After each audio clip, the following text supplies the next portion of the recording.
এই গাইস, স্বাগতম আপনাদের সবাইকে আমাদের একটা নতুন ভিডিওতে। আশা করি আপনারা সবাই ভালো আছেন। চলে আসলাম সকাল সকাল ভিডিও বানাতে। আর দেখেন, আজকে কিন্তু সকাল সকাল মানে আকাশে এমন পরিমাণ মেঘলা গেছে যে পুরো অন্ধকার হয়ে গেছে। মনে হচ্ছে যে এখন রাতের বেলা, কিন্তু এখন কিন্তু সকাল 7টা বাজে। তাও দেখেন চারদিক কি অন্ধকার। বৃষ্টির জন্য মনে হচ্ছে অনেক জোরে বৃষ্টি আসবে। তো দেখেন এখন কিন্তু সকাল 7:30টার মতো বাজে। দেখেন আকাশের পুরো অবস্থা কি, একদম অন্ধকার হয়ে গেছে।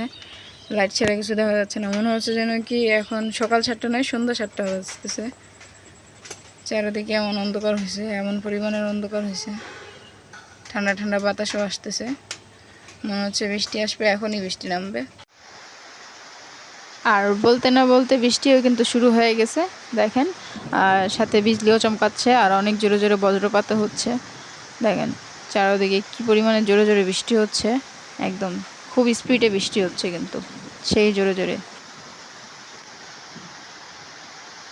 তাই একটু আগে দেখতেছিলেন যে কি পরিমাণে বৃষ্টি হচ্ছিল। 10 মিনিট আগেই কি পরিমাণে বৃষ্টি ছিল, আর এখনই দেখেন বৃষ্টি থেমে গেছে, বৃষ্টি নেই। আর আকাশ একদম হালকা হালকা পরিষ্কার হয়ে গেছে। চারিদিকে একদম ভিজা ভিজা হয়ে গেছে বৃষ্টির কারণে। আর পুকুরের পানিও বেড়ে গেছে দেখুন।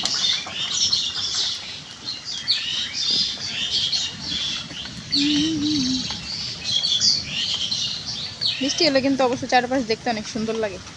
সব কিছু একদম ভিজা ভিজা হয়ে যায়, আবহাওয়াটা একদম ঠান্ডা ঠান্ডা থাকে। তো বৃষ্টি তো থেমে গেছে, এখন আমি যাচ্ছি একটু সি অফিসে। আমার একটু দরকারি কাজ আছে, এর জন্য আমি এখন সি অফিস যাব। দেখি রাস্তাঘাটের কি অবস্থা, কাদো দিয়ে কি অবস্থা হয়েছে পুরা ঘাটলার।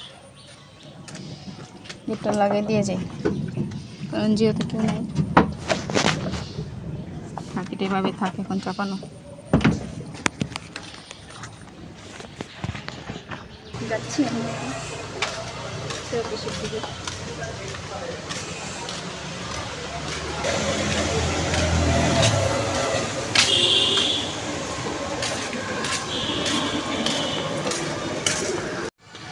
তো আমি সেখানে চলে আসছি সি অফিসের ভিতরে, আমবাগানের ভিতরে। আমি এখান থেকে হচ্ছে গিয়ে একটা আম গাছের ছাল নিতে আসছি। তো এই হচ্ছে সেই আমবাগান, যেখান থেকে হচ্ছে গিয়ে আমি একটা আম গাছের ছাল নিব। এটা হচ্ছে সি অফিসের ভিতরে আমবাগান, আমাদের উপজেলা ভিতরের এই আমবাগান। এটা এদিকে একটা পার্কও আছে ছোট বাচ্চাদের। এই যে পার্কটা আগে অনেক সুন্দর সাজানো ছিল, কিন্তু এখন অনেক কিছুই নষ্ট হয়ে গেছে পার্কের। তো আমি এখন পার্কের ভিতরের দিকে ঢুকিচ্ছি, কিন্তু অনেক সাবধানে পা ফেলা লাগছে, কারণ অনেক জঙ্গল হয়ে গেছে জায়গাগুলোতে। সাপ টাপও থাকতে পারে। দেখি ওই গাছটার থেকে নিতে পারি নাকি একটুখানি। ইস কি পানি, বৃষ্টি হয়েছে না, এর জন্য অনেক পানি জড়ো হয়ে আছে এদিকে। এই যে এই গাছটার থেকে নিব আমি এখন। দেখি এই গাছটার থেকে নিতে পারি নাকি একটুখানি ছাল তুলে।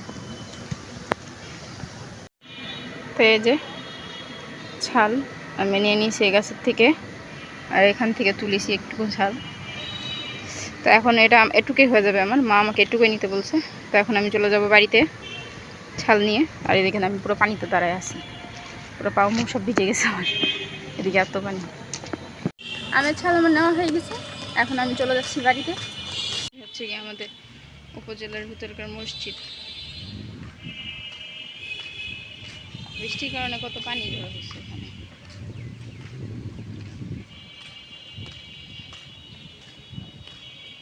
এই হচ্ছে পরিবেশ আমাদের উপজেলার ভিতরে, আর এটা কিন্তু খুব বড় একটা এরিয়া, আপনারা দেখতে পাচ্ছেন। মা যে যে জিনিসগুলো নিতে বলছিল সেই জিনিসগুলো নিয়ে আমি এখন বাড়ির দিকে যাচ্ছি। আর এই জিনিসগুলো হচ্ছে মার কাজে লাগবে, মা আমাকে আনতে বলল, এজন্য আমি নিয়ে আসলাম। আর আমাদের বাড়ির আশেপাশে কোনো আম গাছ ছিল না দেখে আমাকে একদম উপজেলার ভিতরে যেতে হয়েছে আম গাছের থেকে ছাল আনতে। আর সাথে আমি একটুখানি চুনও নিছি। তো বাড়িতে চলে আসছি আমি সব কিছু নিয়ে। তো আজকে ভিডিওটা এই পর্যন্ত রাখতেছি। আশা করি আপনাদের ভিডিওটা ভালো লাগবে। যদি ভালো লাগে তাহলে আমাদের ভিডিওতে লাইক দিয়ে আমার চ্যানেলটা সাবস্ক্রাইব করে আমার পাশে থাকবেন।